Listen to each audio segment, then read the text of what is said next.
नमः शिवाय दारिद्र्यदुःखदहनाय नमः शिवाय भानुप्रियाय भवसागरतारणाय कालान्तकाय कमलासनपूजिताय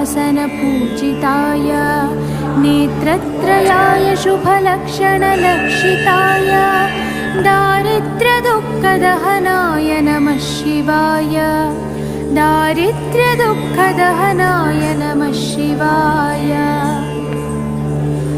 रामप्रियाय रघुनाथवरप्रदाय नागप्रियाय नरकार्णवतारणाय पुण्याय पुण्यभरिताय सुरार्चिताय दारिद्र्यदुःखदहनाय नमः शिवाय दारिद्र्यदुःखमः शिवाय।